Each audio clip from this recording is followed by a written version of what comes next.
Viernes 18 de octubre y todo lo que se estaba viviendo hace 5 años atrás es lo que queremos ir detallando, precisamente esta nueva conmemoración del estallido social junto al sociólogo acá de la Universidad de Concepción, Juan Carlos Santa Cruz. Juan Carlos, siempre un gusto que nos puedas acompañar para desarrollar estas temáticas. Bueno, buenos días. El gusto siempre es mío en realidad, yo lo paso muy bien cuando vengo a conversar con ustedes. Sí, es interesante, Juan Carlos, que puedas acompañarnos para, obviamente desde la vereda sociológico, poder comprender de qué manera se fue comportando nuestro país con respecto, ¿cierto?, a un momento tan importante para la historia, yo creo, de Chile. Sí, yo creo que nosotros vamos a dimensionar con el tiempo lo que fue. Evidentemente las lecturas pueden ser inmediatas, pero con la historia, con el paso de los años, vamos a dimensionar realmente lo que ocurrió. Yo creo que es un punto de inflexión, solo que aún no vemos la dirección que está tomando nomás, o no nos queda tan claro, porque pareciera que todavía estamos en una etapa media confusa. Sí, para ponernos en contexto y un breve resumen de lo que ha significado también estos 5 años del estallido social en Chile.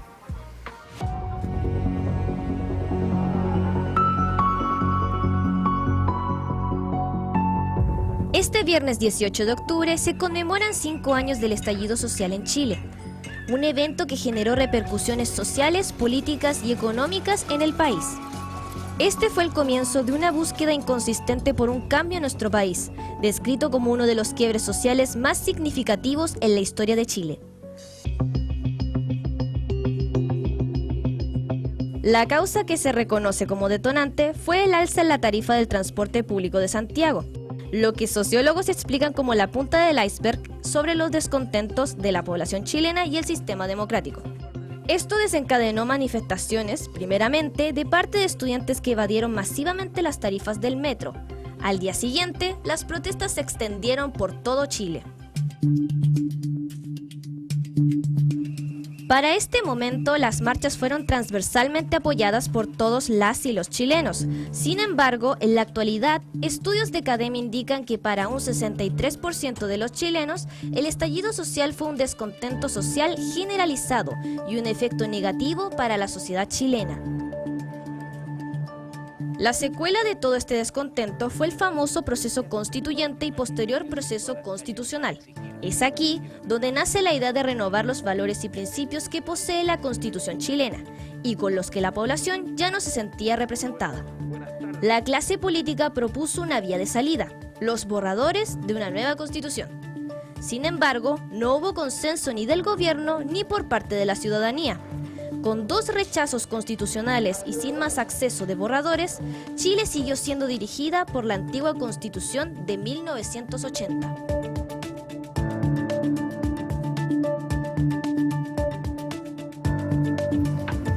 Ahí un breve resumen de lo que significa también esta conmemoración, procesos constitucionales rechazados por la ciudadanía, Juan Carlos, y todo lo que en un inicio, y lo comentábamos junto a Williams, eran demandas de pensiones, sueldos dignos, y que luego viene una pandemia que agudiza aún más la crisis y podemos decir que estamos incluso en peores condiciones de lo que se inició esto en el 2019, en la común de la ciudadanía. Ahí podemos sacar estadística y todo cómo ha ido cambiando, variando esto. Sí, pero yo creo que cuando uno tiene... quizás en lo objetivo hay condiciones que no son peores que hace 5 años, ¿ya? Algunas sí, otras no. Pero en lo subjetivo, lógicamente sí. Porque el estallido social fue sobre todo una manifestación de profundo malestar social y bastante transversal. Distintas personas protestaban por distintas razones. No era unificado, era inorgánico.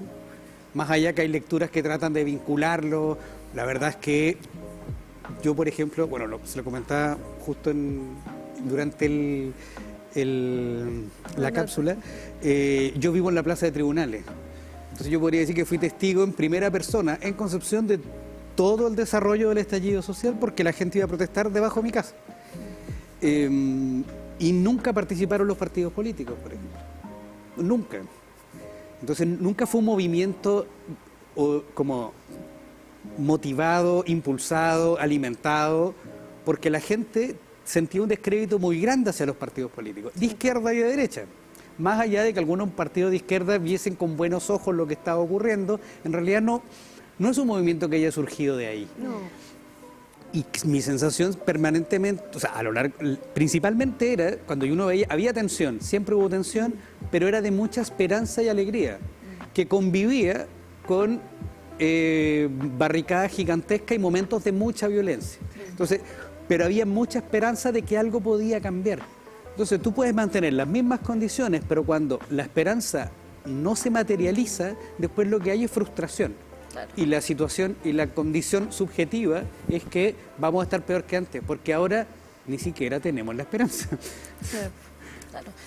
Sociológicamente hablando y situando la palabra y el concepto estallido, ¿por qué la necesidad obviamente humana de que obviamente necesite que ocurra esto, que explote algo, para poder obviamente manifestarnos? ¿Es una necesidad humana, es una necesidad sociológicamente parte de las necesidades de poder hablar y actuar en comunidad de acuerdo a descontentos que tenemos frente a la vida?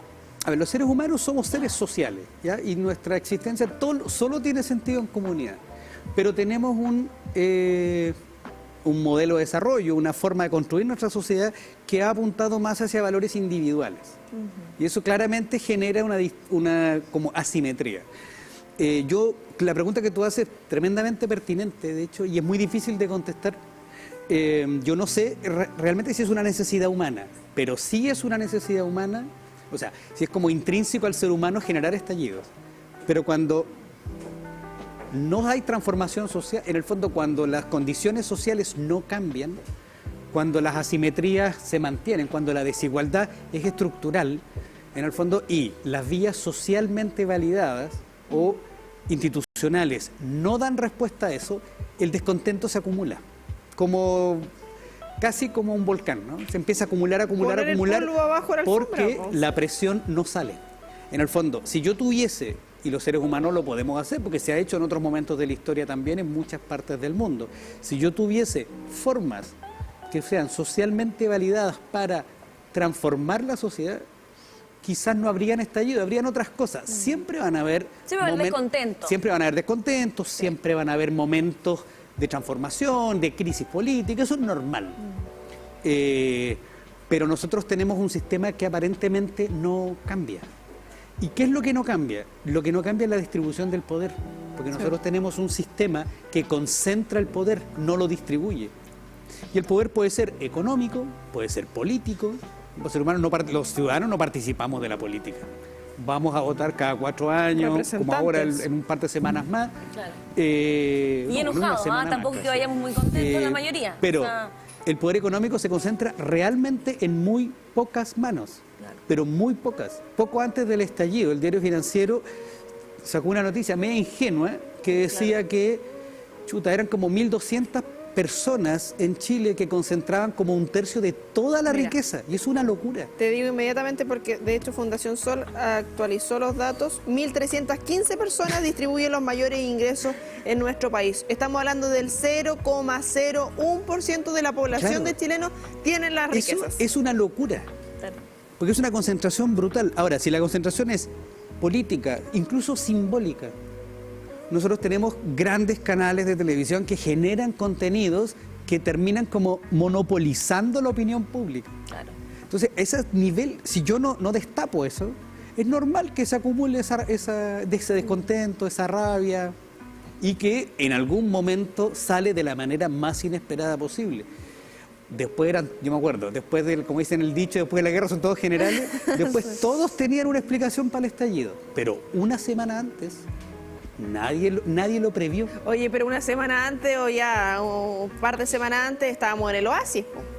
Por ejemplo, el presidente de la República entonces decía que Chile era un oasis en América Latina. Otra persona, justo después del estallido, dice una frase que pasa a ser parte de la cultura popular a esta altura: no lo vimos venir. Es como, ¿no lo viste venir? Y la verdad es que nunca se vio venir. Porque, o sea, ¿qué es lo que no se ve venir? Que la gente va a reaccionar. Porque lo que sí sabíamos, y siempre supimos, es que un salario, el salario mínimo, por ejemplo, no permite que una familia salga de la pobreza. Y eso obliga a la gente a tener 2 trabajos, 3 trabajos. Y eso nosotros ya lo hemos conversado. De ahí sale pues, el comercio ambulante que abunda porque la gente necesita ingresos. Y muchas otras cosas más. Sabemos que las pensiones son miserables, al mismo tiempo que las AFP tienen jugosas ganancias. Sabemos que, las ISAPRE satisfacen el 8 o 12% de la población y además tienen jugosas ganancias y el sistema no funciona. Y así sucesivamente sabemos muchas cosas. Entonces lo único que no sabíamos es que la gente se podía cansar tanto como para generar una situación como esta que se salió completamente de control. Juan Carlos, ¿qué pasa también con lo que ocurre posteriormente? Hemos avanzado, ¿no?, con respecto a estos 5 años, ¿verdad?, de un momento tan importante para nuestro país. ¿Qué pasa con los procesos constituyentes fallidos? Si abrimos los ojos y nos dimos cuenta realmente de la problemática que había a nivel de desigualdad, ¿por qué fallan 2 procesos constituyentes? Tiene que ver con, como tú bien dices, el poder, que el poder siempre está centralizado en solamente pocos, que efectivamente no se puede dar que el conducto regular de un proceso como este siga de manera positiva y no haya, obviamente, presentado 2 procesos que son cruciales para la igualdad, que procesos hayan sido fallidos. ¿Qué pasa con ese fenómeno también? ¿Es por la poca educación de la gente? No. ¿O qué es lo que pasa que efectivamente procesos que son tan importantes para seguir adelante, ¿cierto?, fracasan? O sea, yo creo que evidentemente los chilenos tenemos poca educación cívica, pero no creo que ese sea el elemento clave. Yo creo que el elemento clave, o sea, acá hay varias cosas. Primero, lo principal es que la clase política chilena no dio el ancho. Y no lo sigue dando. Nunca dio respuestas realmente. Porque perfectamente mientras se desarrollaba el proceso constituyente podrían haber dado respuesta a otras cosas que no dieron. Todavía no tenemos una reforma de la AFP. Los mismos problemas que gatillaron el estallido siguen presentes. Y la clase política hizo otra cosa. Tú hablaste, bueno, lo mencionaste y te encuentro razón, de hecho, que tiene que ver con la concentración del poder. Y no es que haya una persona maquiavélica que está tratando de hacernos el mal, no. Pero los procesos constituyentes no fueron particularmente participativos. Porque votamos masivamente los que fuimos a votar. Se eligieron personas independientes, como nunca antes en la historia, en el primero. Y de hecho fue muy novedoso y fue como refrescante. Pero a esas personas nosotros las encerramos en un edificio en Santiago, que incluso simbólicamente, pues yo viajo mucho a Santiago, simbólicamente estaba rodeado de rejas, para evitar que la gente se manifestara ahí. No había, fue muy difícil que fuera realmente participativo. Más allá, hubo intentos, lo intentaron, abrieron comisión, hicieron muchas cosas, pero en estricto rigor nunca fue particularmente participativo. La gente nunca se enteró muy bien de lo que pasaba ahí adentro y los medios de comunicación, sobre todo los grandes, jugaron un rol lamentablemente como buscaban el rating y no informar. Le daban mucha importancia si llegaba una persona disfrazada o le daban mucha importancia a los conflictos entre 2 constituyentes o a las cosas anexas que uno sabe que venden, pero no a lo central. Y los partidos políticos yo creo que temieron mucho. Y cuando hablo de los partidos no me refiero solo a los partidos de derecha. El partido que hoy día está en el gobierno, toda la clase política chilena le genera, en el fondo le tiene pánico a que la gente decida, porque pierden poder.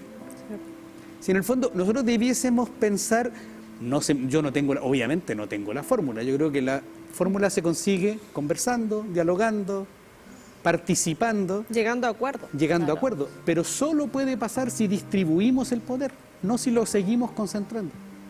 Así nunca vamos a encontrar una solución. Vamos a llegar quizás, lamentablemente, a que esté cada vez más desacreditada la política y la gente en algún momento se va a cabrear de nuevo. Quizás no va a ser un estallido esta vez, porque lo que va a recordar del estallido particularmente, porque es lo que nos muestran principalmente, es la violencia y no la esperanza que había. No esa idea como que abrimos los ojos y ahora, pongámonos de acuerdo y construyamos un país mejor para todos. Juan Carlos, tú, claro, señalabas la esperanza en ese momento y por eso yo de verdad me pongo la camiseta acá y no me siento muy orgullosa del trabajo que hicimos como TVU, de mostrar eso, mostrar las familias, mostrar, lo hablábamos antes, equipo, no sé, del Vial y del Conce juntos, de la U y del Colo, alcaldes de distintos colores políticos, porque también se sumaron posteriormente también figuras de los municipios y de otras instituciones gubernamentales. Era un momento en el mundo de estallidos, por así decirlo. Además, teníamos los chalecos amarillos en Europa, en Oriente también estaban pasando en Ecuador había pasado algo parecido. Era hace muy poco lo de Ecuador. Lo cíclico que se habló en un momento también de esto de los fenómenos sociológicos en particular, y donde quizás podemos copiar, no sé, siempre hablamos que tenemos, entre comillas, la fortuna en Latinoamérica de tener una bola de predecir el futuro, porque vemos que nos rebota lo que pasa en Europa o en la parte de arriba del planeta, y que podemos ver qué decisiones han tomado ellos y qué decisiones podemos no tomar o seguir también de lo que han tomado ellos. ¿Qué sigue después de estos procesos en sí? Como ciudadanía, porque en ese momento, ¿para qué estamos con cosas? Era súper lindo ver en las plazas cómo se hacían los cabildos. Aquí habían sector Plaza Perú, como la marcha venía de Paiscaví, tomaba todo el sector acá, sacaban limones para que los chiquillos que estaban y se quedaban al final de las manifestaciones y las lacrimógenas no le picaran los ojos, con agüita, protector solar. O sea, había una cosa de una cercanía, de que éramos todos iguales, estábamos todos en el jamón del sándwich, colaborando en algo. Todos íbamos para el mismo lado.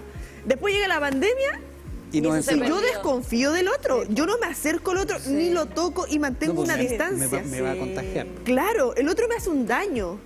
Y estamos recién saliendo de eso, de retomando esas confianzas, de tocándonos de nuevo. Y que me imagino de una u otra forma vamos a llegar de nuevo a este descontento, como lo señalabas tú. ¿Y qué pasa con todos estos procesos entre medio que perdemos confianza? Ya no hay esperanza. Ya hay temores, porque hay personas que con la pandemia también perdió la pega. Entonces, sí, chuta, y si pasa un estallido social, la economía está mal y todo está mal y todo, ¡ay! Y caos, y caos. ¿Qué pasa también ahora, con eso después, po? Yo creo que, a ver, es muy complejo.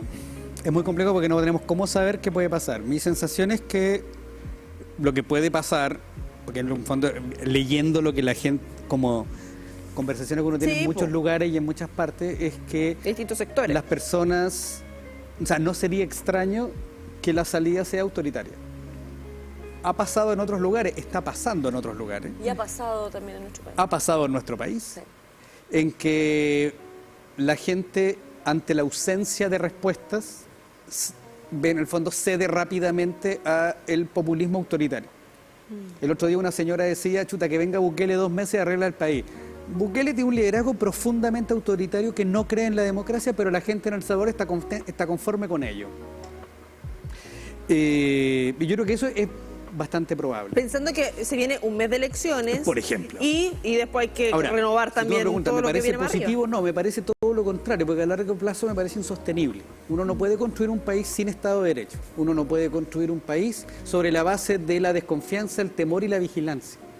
Porque, claro, va a durar un rato y nos vamos a sentir bien un rato, pero a la larga no es sostenible. Es casi como, no sé, lo que dicen siempre en los matrimonios, que hay que construirlo sobre piedra y no sobre arena. Esto es como construir sobre arena, recurriendo a una metáfora bíblica. No tiene, como que me genera seguridad rápido, pero no es sostenible. Yo creo que una cosa que era muy bonita, o sea, a mí, por ejemplo, lo pongo en contexto, a mí no me gusta la violencia física, me desacomoda mucho la violencia. Nunca he sabido reaccionar muy bien a la violencia. Entonces, cuando yo hablo de un momento de esperanza, no estoy romantizando la violencia, todo lo contrario. Sino que efectivamente había mucha gente que estaba interesada genuinamente en ver cómo colaborar para construir un país mejor. Yo participé de algunos cabildos y la gente se reunía en plaza y conversaba como nunca respecto de cómo hacer que Chile sea mejor, que la región sea más autónoma y no dependa todo de Santiago. De hecho, era un momento muy bonito en ese sentido. Fui a alguno en el Parque Ecuador, en la Plaza de Condel. Aquí mismo en la Universidad de Concepción acá en la universidad se hicieron varios. Nosotros tuvimos programa cabildos. Mi sensación es que hoy esa parte de la experiencia ha sido ocultada. Es como que o subestimada. Y queda solamente lo violento, Y queda que fue, solamente las barricadas, la violencia. Lo que pasó con los emprendedores. Claro, finalmente Claro. se empaña todo lo lindo que estamos hablando Porque es un y se fenómeno- deja en la historia solamente lo negativo. Porque es un fenómeno muy complejo. Claro. Porque en el fondo conviven muchas fuerzas juntas. O sea, yo Claro. desde la sociología puedo entender la erupción de violencia desde los manifestantes. ¿Ya? Alguna vez en Santiago estuve cerca de lo que en ese momento se llamaba Plaza Dignidad y que después recuperó el nombre que nunca fue su nombre, Plaza Italia, pero que se llama Plaza Baquedano, con una persona que estaba participando yo estaba en un café conversando y de repente tipo entra a pedirnos plata y nos ponemos a conversar con un tipo que participaba de la manifestación. Y era un joven que había salido del Sename y que nunca en su vida se había sentido tan libre como en ese momento. Nunca su vida tuvo sentido, sino hasta ese momento. Entonces yo a él, que estaba generando destrozos, puedo entenderlo. Sí, po. Tal como puedo entender el miedo que generaba en otros sectores, o por ejemplo, el nivel de violencia que ejerció el Estado hacia los manifestantes. Chuta, en ese momento, o sea, es medio irracional. Es toda la violencia del Estado contra los manifestantes y claramente son violaciones de derechos humanos. Pero también puedo entender por qué ocurre sociológicamente. De ahí a que esté de acuerdo con una u otra es otra cosa. Entonces, lo primero que hay que hacer es comprender que en un momento muy complejo, las respuestas son muchas y no se pueden controlar.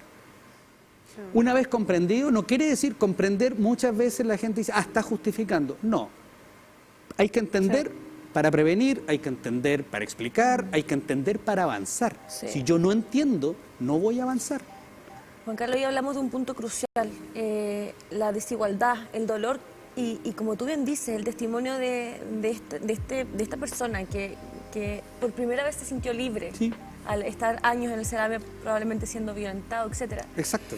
¿Cómo hacemos efectivamente despertar a toda la gente, a todo un país, con respecto a la crueldad que vive mucha gente hoy día? Finalmente yo creo que ese es el Sí. proceso que debemos de realizar para crear un país más justo. Yo creo que Porque hoy- en la medida en que despertemos a la gente, vamos a poder comprender que no vivimos solos. Que no puede ser que haya la cantidad de riqueza solamente en un poco, en tan pocas personas. Que si es que pudiésemos contribuir justamente a entender que somos seres humanos y que el de al lado lo está pasando mal. Y muy mal. Y probablemente así podríamos crear un país distinto. Y es la única manera. Mira, yo creo que la violencia, o sea, la rabia, perdón, moviliza, pero es poco sostenible en el tiempo. ¿Ya? Porque en el fondo te genera una respuesta de adrenalina y te moviliza, pero no es duradera en el tiempo. Exacto. Lo que hay que, yo creo que lo que nosotros pudiésemos avanzar es a bajarle la ansiedad a la vida. Bajarle un poco la ansiedad a la vida, bajar el ritmo de la vida, empezar de nuevamente a ver al otro como una persona igual a ti, no distinta a ti. Igual en, como dice en la ley, en igualdad, o sea, en dignidad y derechos. Una persona humanamente similar a ti. Y empezar a bajar esa ansiedad, vivírsela. Ya, me hubiese encantado que hubiésemos solucionado todos los problemas de Chile en 3 años, en 2 años, con un solo proceso constituyente y somos fantásticos. Pero en realidad eso igual era medio irreal. Yo creo que hay que bajar la ansiedad y empezar a plantearse objetivos. Hoy nosotros tenemos, por ejemplo, bueno, hay una serie de reformas que necesariamente vamos a tener que hacer.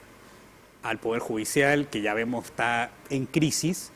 El sistema político debería también, pero también debiésemos poder reformar con menos ansiedad las AFP. Podríamos empezar a reformar muchas cosas.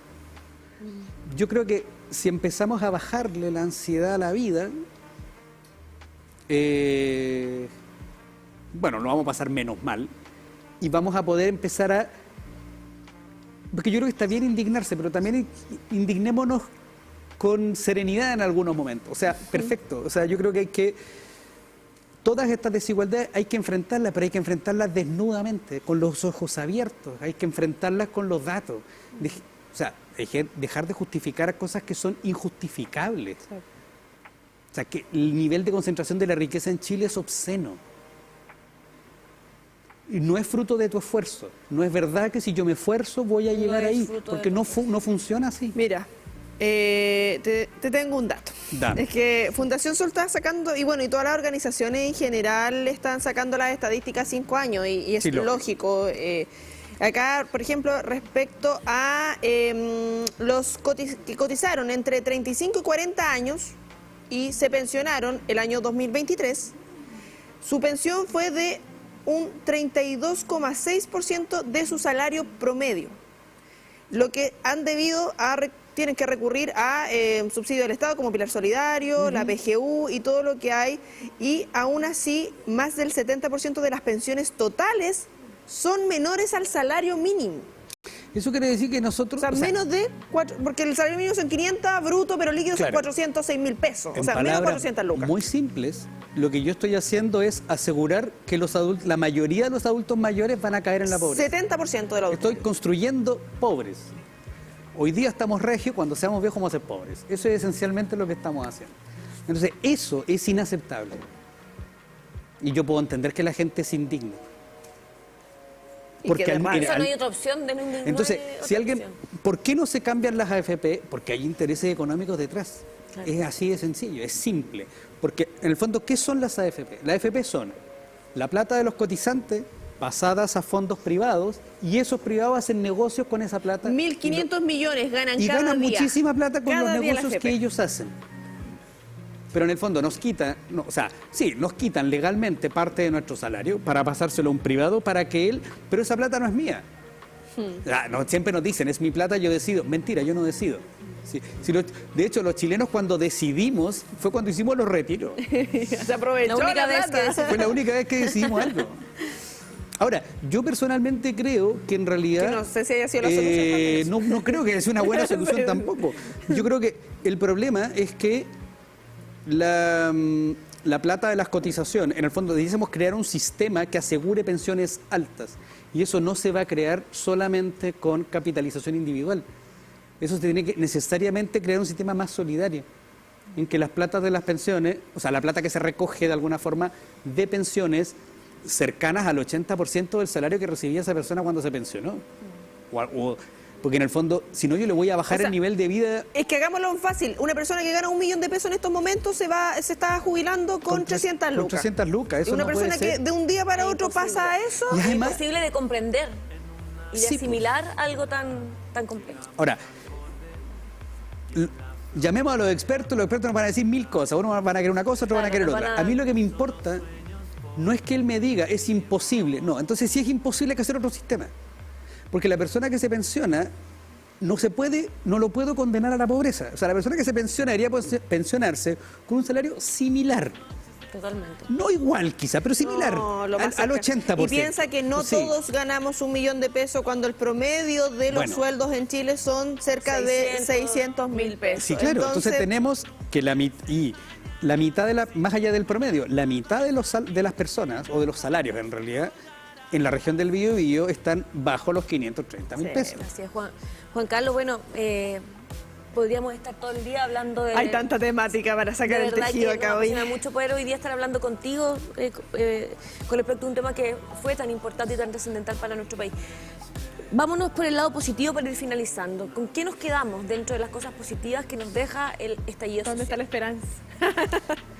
Mira, yo creo... Bueno, yo soy un tipo que en general, como trato de ver las cosas desde una perspectiva más histórica, no caigo en la desesperanza tan rápido. Yo creo que efectivamente hay cosas que se acumulan. Hoy día nosotros nos indignamos más fácilmente ante algunas circunstancias que antes no. Es verdad, perdimos y la pandemia colaboró a alejarnos de nuevo. Pero hoy, por ejemplo, justificamos menos un montón de... en el fondo creo que hay saberes que quedaron. Quizás todavía no aflora, no se ve la flor de esa semilla, digamos. Pero esas semillas se plantaron. O sea, de cosas que sabemos que son inaceptables. Esta misma cosa que nosotros estamos conversando hoy día, en estos términos así súper claros y francos para toda la gente que nos escucha, el año del estallido o un año antes no se decían. Porque era medio tabú. Era medio tabú hablar mal de las AFP y como que se ridiculiza. Y es lo que es peor.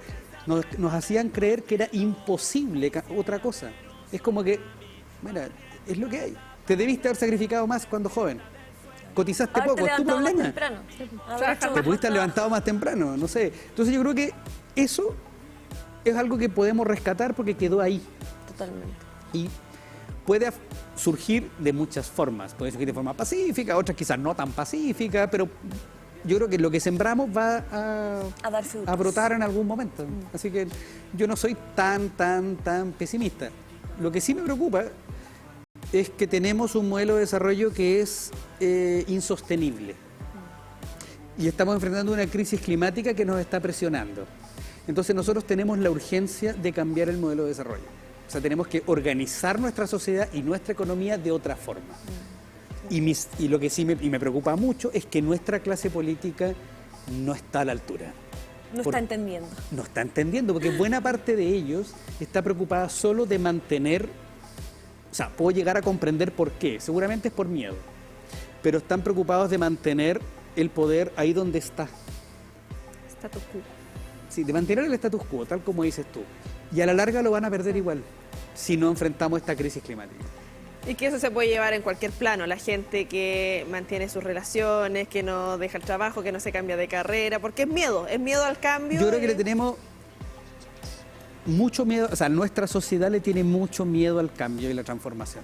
En vez de verlo en vez de verlo como oportunidad, lo ven siempre como amenaza. Te Muchísimas agradecemos, gracias. de verdad, No, la gracias a instancia ustedes. de hoy día estar contigo. Sabemos que estas conversaciones son muy importantes para nosotros como medio de comunicación y también para la gente que nos acompaña.